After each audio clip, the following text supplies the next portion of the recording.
அரசியலிலும் இன்றைக்கு தங்கவயல் தொழிற்சங்கத்திலும் தங்கவயல் தமிழ்ச்சங்கத்தினுடைய நிறுவன தலைவரும் இன்றைக்கு மூத்த பத்திரிகையாளருமான அறிவுஜீவியான இன்றைக்கு வயதிலே மூர்த்த இந்த அண்ணன் சு கலையரசன் அவர்கள் அந்த இந்த மூமெண்டினுடைய கொடியை இப்போது ஏற்றி வைத்து இந்த சேவ் கேஜிஎஃப் இயக்கத்தை துவக்கி வைப்பார்.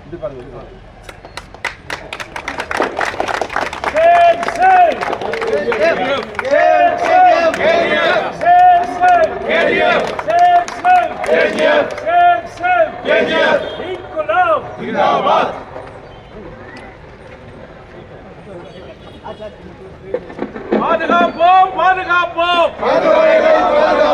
தங்க வயலை பாதுகாப்போம் பாதுகாப்போம் பாதுகாப்போம்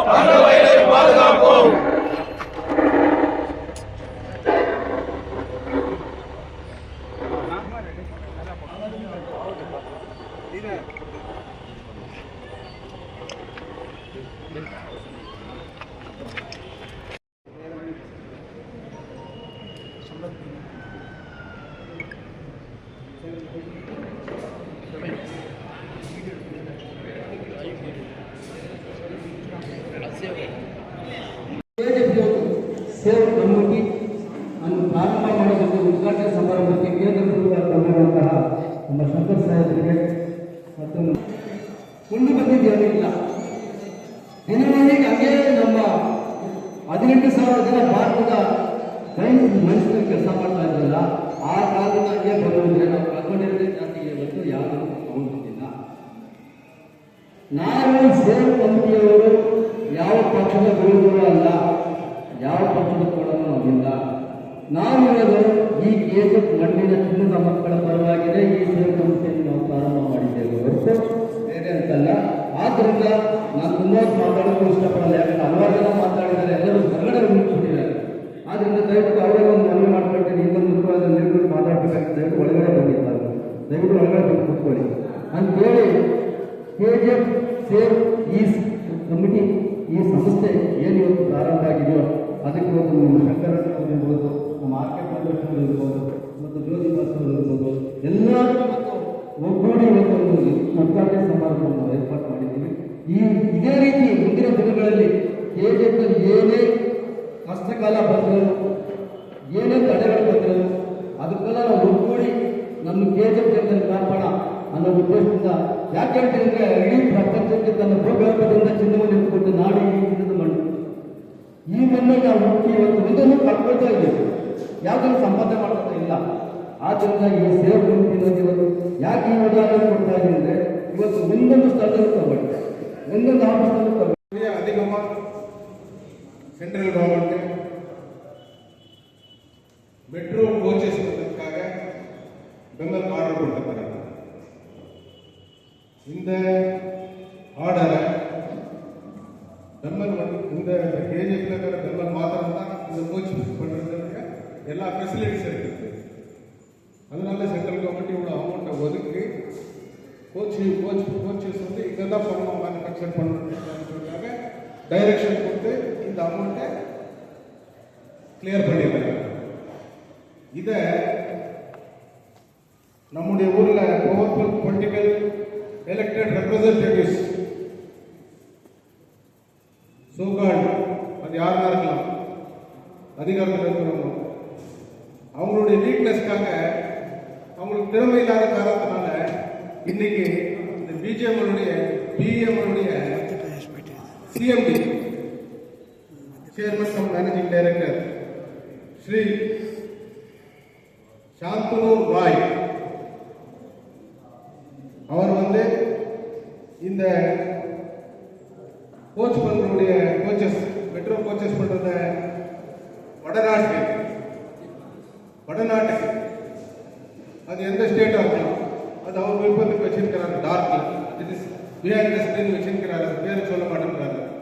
அந்த இடத்துக்கு இதை ஷிஃப்ட் பண்ணணும், அந்த இடத்துல இருந்து மேனுஃபேக்சர் பண்ணணும் அப்படின்னு சொல்லிட்டு அவருடைய பிளான் இருக்கு. அது வந்து இன்ஃப்ராஸ்ட்ரக்சரை இன்னும் அதை ரெடி பண்ணி இவங்க கோச் பண்ணுறதுக்குள்ளேயே இன்னும் பல வருஷங்கள் ஆகிடும்.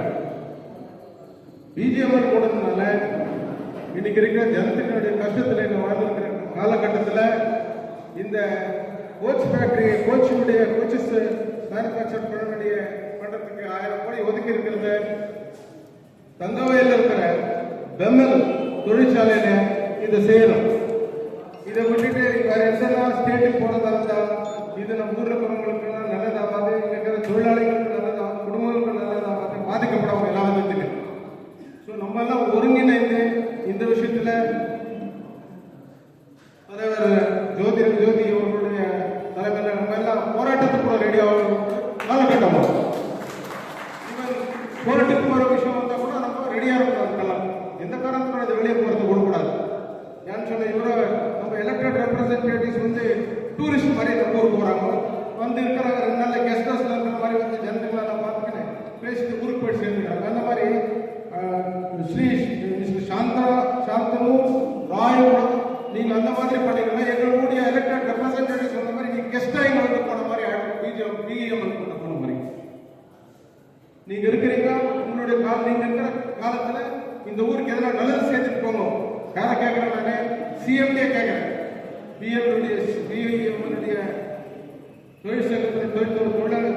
தொழிற்சாலையுடைய சிஎம்டி அவர்கள் சாந்தனு ராய் அவர்களை ரிக்வெஸ்ட் பண்ணுறேன்.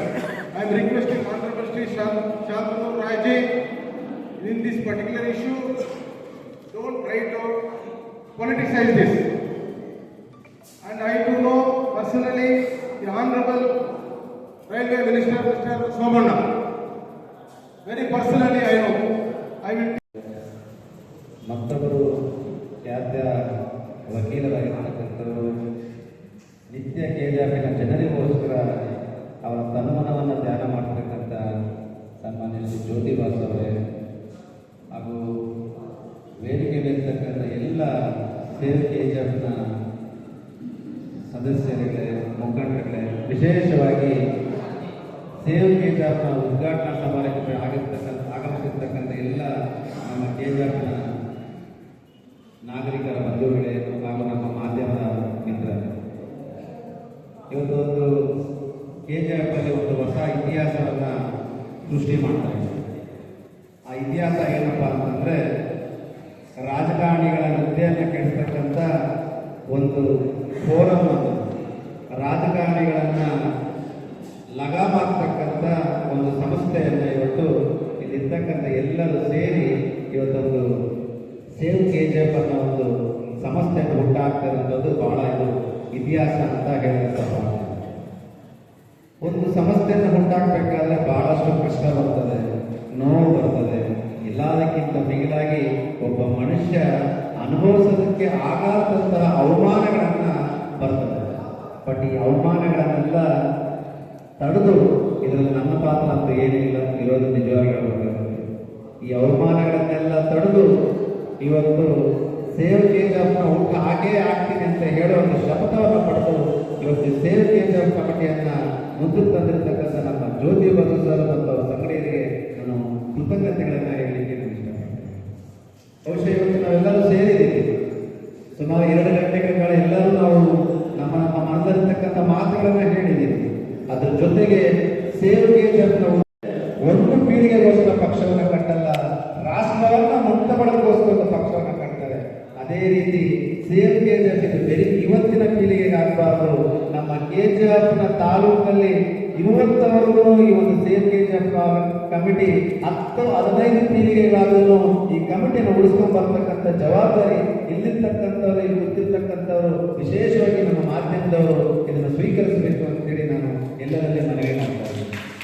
ಇವತ್ತು ಸೇವ್ ಕೆಜಿಎಫ್ ಇವತ್ತು ಹುಟ್ಟಿದ್ದು ಆಯಿತು, ಕಾರ್ಯಾಚರಣೆಗೆ ಎಲ್ಲ ಸಿದ್ಧತೆಗಳನ್ನು ಮಾಡಿಕೊಂಡಿದ್ದೀರಿ. ಪ್ರತಿಯೊಬ್ಬರೂ ಹೇಳ್ತಾ ಇದ್ದಾರೆ ನಾವು ಇದರಲ್ಲಿ ಪಾಲ್ಗೊಂಡಿದ್ದೀರಿ, ಇದನ್ನ ಒಂದು ಒಳ್ಳೆಯ ಉದ್ದೇಶದಿಂದ ಜನಗಳಿಗೆ ಮುಟ್ಟಿಸೋಣ ಅಂತ ಹೇಳ್ತಾ ಇದ್ದಾರೆ. ಆದರೆ ಇವತ್ತಿರ್ತಕ್ಕಂಥ ಪರಿಸ್ಥಿತಿಗಳಲ್ಲಿ ಇಲ್ಲಿ ಗೊತ್ತಿರ್ತಕ್ಕಂಥ ಪ್ರತಿಯೊಬ್ಬರು ಬುದ್ಧಿವಂತರು, ಬುದ್ಧಿಜೀವಿಗಳು, ಅದರ ಜೊತೆಗೆ ತ್ಯಾಗಮಯಗಳು ಆಗಿರ್ತಾರೆ. ಈ ಮಾತು ನಾನು ಏನಕ್ಕೆ ಹೇಳ್ತಾ ಇದ್ದೀನಿ ಅಂದರೆ, ಯಾವುದೇ ರೀತಿಯಾದಂಥ ಸ್ವಂತ ಉದ್ದೇಶಕ್ಕೆ ಅಥವಾ ಸ್ವಂತ ಬೈಕೆಯನ್ನು ಬಯಸದೆ ಇವತ್ತು ಇದಿಷ್ಟು ಜನ ಬಂದಿದ್ದೀವಿ. ಮುಂದಿನ ದಿನಗಳಲ್ಲಿನೂ ಅಷ್ಟೇ ಇದರ ಜೊತೆ ಬರ್ತಕ್ಕಂಥವ್ರು ಬಹಳಷ್ಟು ಅಪಮಾನಗಳನ್ನ ತಲೆ ಮೇಲೆ ಹೊತ್ತು ಬಹಳಷ್ಟು ಅವಮಾನಗಳನ್ನ ತಲೆ ಮೇಲೆ ಹೊತ್ತು ಜನರ ಸೇವೆಯನ್ನ ಮಾಡಕ್ಕೆ ಹೋಗ್ತಾ ಇದ್ದೀವಿ. ಒಬ್ಬ ಮನುಷ್ಯ ರಾಜಕೀಯ ಪಕ್ಷದಲ್ಲಿ ಬಂದರೆ ಜನರ ಸೇವೆ ಅನ್ನೋದು ಬೇಡ. ಇಲ್ಲಿರ್ತಕ್ಕಂಥವ್ರು ಎಲ್ಲರೂ ಸೇರಿ ನಾವು ಒಂದು ಸೇರು ಸಹ ಜನರ ಸೇವೆಯನ್ನ ಮಾಡ್ತೀನಿ ಅನ್ನೋ ಒಂದು ಮನೋಭಾವವನ್ನು ಹುಟ್ಟಾಕ್ಬೇಕಂತೇಳಿ ಇಲ್ಲಿರೋರೆಲ್ಲ ನಾನು ಕೇಳ್ಕೊಳ್ತಾ ಇದ್ದೀನಿ. ಬಹಳ ಇನ್ನೊಂದು ಸಣ್ಣ ಎರಡು ಮಾತನ್ನು ಮುಗಿಸ್ತಾ ಇದ್ದೀನಿ. ಇವತ್ತು KGF ನಗರದಲ್ಲಿ ನಾವು ನೋಡ್ತಾ ಇದ್ದೀವಿ, ನಮ್ಮ ಶಂಕರಣ್ಣ ಅವರು ಹೇಳ್ತಾ ಇದ್ರು, KGFಗೆ ರಾಜಕಾರಣಿಗಳು ಅಂತಂದ್ರೆ ಇದೊಂಥರ ಪಿಕ್ನಿಕ್ ಸ್ಪಾಟ್ ಆಗುತ್ತೆ. ನಾನು ಒಂದು ಮಾಧ್ಯಮದಲ್ಲಿ ನೋಡಿದ್ದೀನಿ, ವಿಡಿಯೋಸ್ ಬೇಕಾದ್ರೆ ಹೋಗ್ತೀನಿ. ಒಬ್ಬರು ಶಾಸಕರು ಹೇಳ್ತಾರೆ, ವಾರಕ್ಕೆ ನಾನು 3 ದಿವಸ ಬಂದೋಗ್ಬಿಡ್ತೀನಿ KGFಗೆ ಅಂತ ಅವರೇ ಪತ್ರಿಕೆ ಒಂದು ವರದಿಯಲ್ಲಿ ಹೇಳ್ತಾರೆ. ಇನ್ನೊಬ್ರು ಹೇಳ್ತಾರೆ, ನಾನು ವಾರದಲ್ಲಿ 2 ದಿವಸ ಬಂದು ಹೋಗ್ತಾ ಇದ್ದೀನಿ ಅಂತ ಹೇಳ್ತಾರೆ. ನಾವು ಹೇಳ್ತೀವಿ, ಅಮ್ಮವರೇ, ಅಣ್ಣವರೇ, ಅಕ್ಕವರೇ, ನಮ್ಮ KGF ಜನ ತಮಗೆ 5 ವರ್ಷಕ್ಕೆ ಒಂದ್ಸಲ ಬಂದು ಓಟ್ ಹಾಕೋದು, 3 ದಿವಸಕ್ಕೆ 2 ದಿವಸಕ್ಕೆಲ್ಲ ನಮ್ಮ KGF ಜನ ಓಟ್ ಹಾಕ್ತಾ ಇರೋದು 7 ದಿನನೂ ಇರಬೇಕು, ತಿಂಗಳಲ್ಲಿ 30 ದಿನನೂ ಇರಬೇಕು, ವರ್ಷಕ್ಕೆ 365 ದಿನನೂ ಇರಬೇಕು. ಈ ಚಿಂತನೆಯನ್ನ ಸೇವ್ KGFನ ಒಂದು ಸಂಸ್ಥೆಯ ರೂಪದ ಮೇಲೆ ಇವತ್ತು ತಗೊಂಡು ಅದನ್ನ ರಾಜಕಾರಣ ಇರ್ತಕ್ಕಂಥ ಮನಸ್ಥಿತಿಯನ್ನ KGF ಅಂದ್ರೆ ಪಿಕ್ನಿಕ್ ಜಾಗ ಅಲ್ಲ, KGF ಅಂದ್ರೆ ದುಡಿಯುವಂತ ಜಾಗ. ಇವತ್ತು ನಾವೆಲ್ಲ ನೆಕ್ಸ್ಟ್ ಮುಂದಿನ ದಿನಗಳಲ್ಲಿ ನಾನು ಪ್ರಶ್ನೆ ಮಾಡಬೇಕು, ಇಲ್ಲಿರೋರು ಪ್ರಶ್ನೆ ಮಾಡಬೇಕು. ಒಬ್ಬರು BGM ಎಂಪ್ಲಾಯಿ ಆಗಿರ್ಬೋದು, ML ಎಂಪ್ಲಾಯಿ ಆಗಿರ್ಬೋದು, ಅಥವಾ ಯಾವುದೋ ಒಬ್ಬರು ಸರ್ಕಾರಿ ಕೆಲಸ ಇರಬಹುದು, ನೌಕರರು ಯಾವುದೋ ಒಂದು ಪ್ರೈವೇಟ್ ಕೆಲಸ ಇರಬಹುದು, ಹಾಜರಾತಿ ತಗೊಂಡೇ ಸಂಬಳ ಕೊಡ್ತಾರೆ. ನೋಡಿ, ನಮ್ಮ ಡಾಕ್ಟರ್ ಬಾಬಾ ಸಾಹೇಬ್ ಅಂಬೇಡ್ಕರ್ ಕೊಟ್ಟಿರ್ತಕ್ಕಂಥ ಒಂದು ಸಂವಿಧಾನದಲ್ಲಿ ಹೇಗೆ ಆಯ್ತು ಅಂದ್ರೆ ರಾಜಕಾರಣಿಗಳಿಗೆ ಅಟೆಂಡೆನ್ಸೇ ಬೇಕಾಗಿಲ್ಲ. ಮನೇಲಿದ್ರು ನಮ್ದು ನಿಮ್ದು ಟ್ಯಾಕ್ಸ್ ಸೇರಿ ತಿಂಗಳು 1,70,000 ರೂಪಾಯಿ ಅವ್ರ ಅಕೌಂಟ್. ಇವತ್ತು ಅಟೆಂಡೆನ್ಸೇ ಇಲ್ಲ. ಮುಂದಿನ ದಿನ ನಮ್ಮ ಸೇವ್ KGF ಅಂತಂದ್ರೆ ನಾನು ಅಟೆಂಡೆನ್ಸ್ ಕೊಟ್ಟರೆ KGF ನನ್ನ ಸೇರಿಸ್ತಾರೆ, ಇಲ್ಲಾಂದ್ರೆ ನನ್ನ ಗಿರಾವ್ ಆಗ್ತಾರೆ ಅನ್ನೋ ಒಂದು ಸಿದ್ಧಾಂತವನ್ನು ನಾವು ಹುಟ್ಟಾಕ್ಬೇಕು ಅಂತ ನಿಮ್ಮಲ್ಲೆಲ್ಲ ಕೇಳ್ಕೊಳ್ತಾ ಇದ್ದೀನಿ. ಬಹಳ ಒಂದು ಮಾತಾಡೋದು ಸರಿಯಾಗದು. ಸುಮಾರು 8-10 ಮೀಟಿಂಗಿಂದ ಎಲ್ಲರೂ ಮಾತಾಡಿದ್ದಾರೆ. ನನ್ನ ಒಂದು ಧ್ಯೇಯ, ನನ್ನ ಉದ್ದೇಶ ಜನಗಳಿಗೆ ಒಳ್ಳೇದಾಗಂತಂದ್ರೆ ರಾಜಕೀಯ ಪಕ್ಕಕ್ಕಿಟ್ಟು ಇಲ್ಲಿರ್ತಕ್ಕಂಥ ಎಲ್ಲ ಪಕ್ಷಗಳು ನೋಡಿ, ಬಹಳ ದುಃಖ ಪಡುವಂಥ ವಿಷಯ. ಮೊದಲನೇ ಮೀಟಿಂಗ್ ಅಲ್ಲಿ ಎಲ್ಲಾ ಪಕ್ಷದವರು ನಾವೆಲ್ಲ KGF ಪ್ರಾಣ ಬಿಡ್ತೀವಿ ಅಂತ ಹೇಳಿದ್ರು. 2ನೇ ಮೀಟಿಂಗ್ ಅಲ್ಲಿ 1 ಪಕ್ಷ ಹೋಯ್ತು, 3ನೇ ಮೀಟಿಂಗ್ ಅಲ್ಲಿ 3 ಪಕ್ಷ ಹೋಯ್ತು, 4ನೇ ಮೀಟಿಂಗ್ ಅಲ್ಲಿ BJP ಹೋಯ್ತು. ಎಲ್ಲ BJP ಕಾಂಗ್ರೆಸ್ ಎಲ್ಲ ಹೋಗಿ ಇವತ್ತಿರೋದು ಒಂದೇ ಪಕ್ಷ, ಅದು KGF ಪಕ್ಷ. ಇದು ಸೇವ್ KGF ಒಂದು ಸಿದ್ಧಾಂತ. ಇದು KGF ಪಕ್ಷ ಅಂತಂದ್ರೆ ಇದೆ ಅಂತ ಹೇಳ್ತೀನಿ. ರಾಜಕೀಯ ಇಲ್ಲ ಇಲ್ಲಿ. ಸೇವ್ KGF ಅಂದ್ರೆ ಬರೀ KGF ಅಂತ ಹೇಳ್ತೀನಿ. ನಿಮ್ಮೆಲ್ಲರಿಗೂ ಒಳ್ಳೇದಾಗಿ வந்து இங்க பற்றி வேலை வந்திருக்கோம்.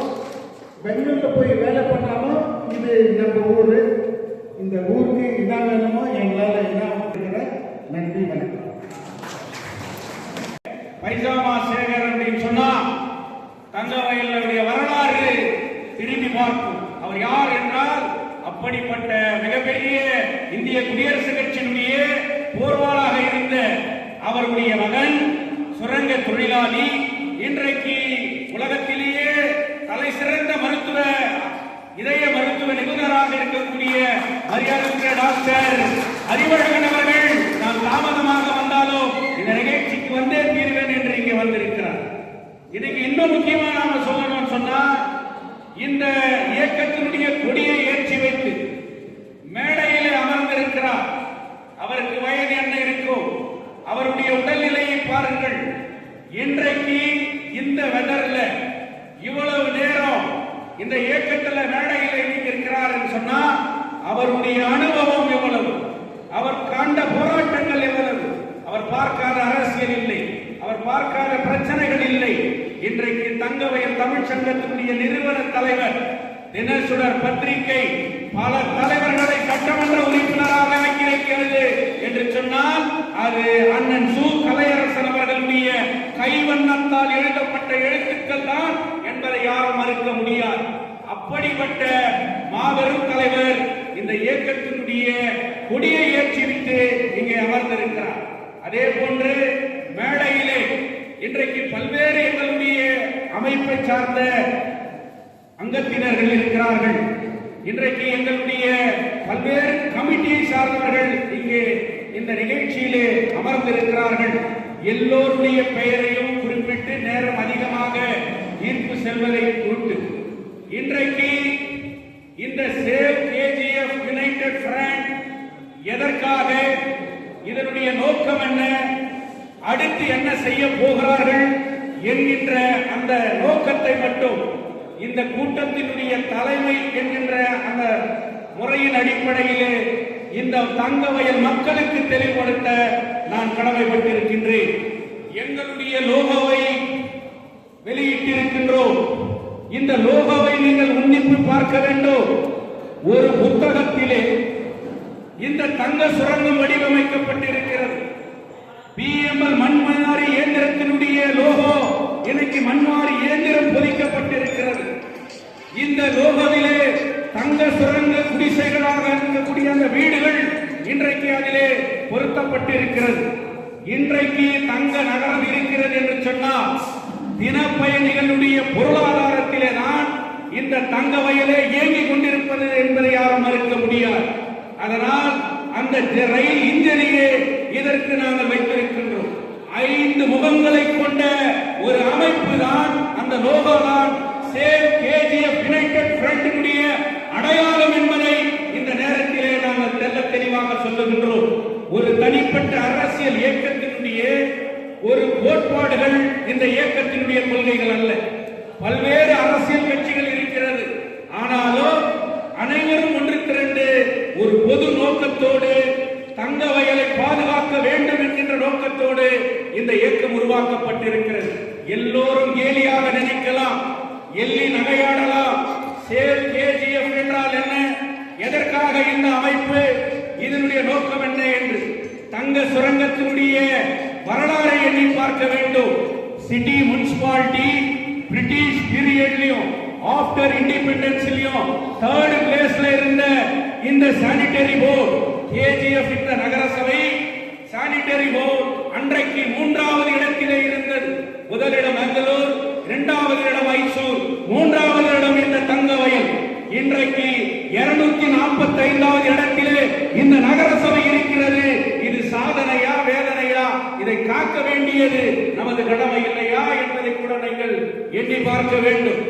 இதை மட்டுமல்ல, இன்றைக்கு யஷ்வந்த் அவர்கள் தங்க சுரங்கத்தை பற்றி பேசினார். பல்வேறு விஷயங்கள் இருக்கிறது. இன்றைக்கு தங்க சுரங்கம் மூடி 25 ஆண்டுகள் கடந்து விட்டது. நான் குறைந்தபட்ச சொல்லுகின்றேன், இன்றைக்கு சுமார் 1.5 லட்சம் வாக்காளர்களை கொண்ட 16 வார்டுகள் தங்க சுரங்க பகுதி, 2 வார்டுகள் பிஎம்எல் பகுதி. நான் இந்த மண்ணிலே தேர்ந்தெடுக்கப்பட்ட பிரதிநிதிகளை கேள்வி கேட்கின்றேன். சுமார் 18 முனிசிபல் வார்டுகளை கொண்ட இந்த பகுதி மத்திய அரசின் கீழ், மத்திய அரசின் கண்ட்ரோல் இருக்கக்கூடிய ஒரு பகுதி. நீங்கள் தேர்தலுக்கு வருகிறீர்கள், எங்கள் வாக்குகளை பெறுகிறீர்கள், நாங்களும் வாக்களித்து வருகிறோம். ஆனால் கர்நாடக அரசாங்கத்தில் இருந்து ஒரு பைசா திட்டங்கள் கூட இந்த 18 வார்டுகளிலே அமல்படுத்தப்படுவதில்லை. இன்றைக்கு இவர்கள் தங்கவயல் வாக்காளர்கள் தானே, இந்த தங்க கர்நாடக மண்ணிலே வசிப்பவர்கள் தானே, இவர்களும் இந்த அரசுக்கு மானியம் டாக்ஸ் வழங்குபவர்கள் தானே. ஏன் இந்த தங்க சுரங்க பகுதியும் கமல் பகுதியும் புறக்கணிக்கப்படுகிறது? தேர்ந்தெடுக்கப்பட்ட பிரதிநிதி மத்திய அரசிற்கு இந்த பகுதி மத்திய அரசிலே இருக்கிறது, எங்களுடைய அரசாங்க திட்டங்கள் நிறைவேற்றப்பட வேண்டும், இதற்கு எங்களுக்கு அனுமதி கொடுங்கள் என்று தேர்ந்தெடுக்கப்பட்ட பிரதிநிதிகள் யாராவது குரல் கொடுத்திருக்கிறார்களா என்பதை எண்ணி பார்க்க வேண்டும்.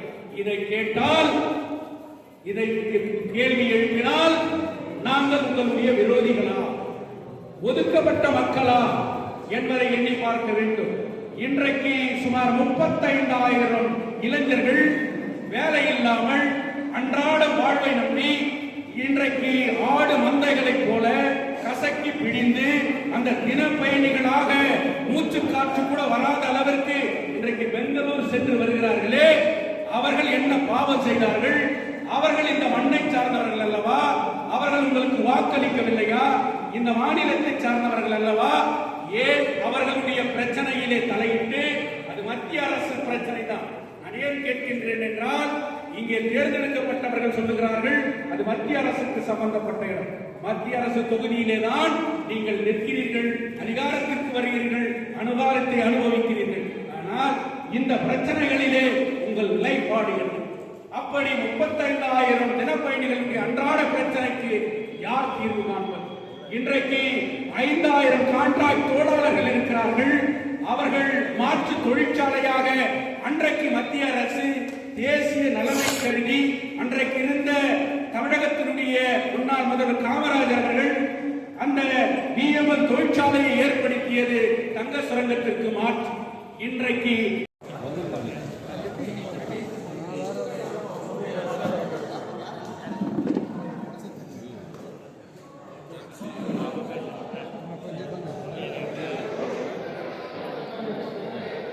Cuéntanos qué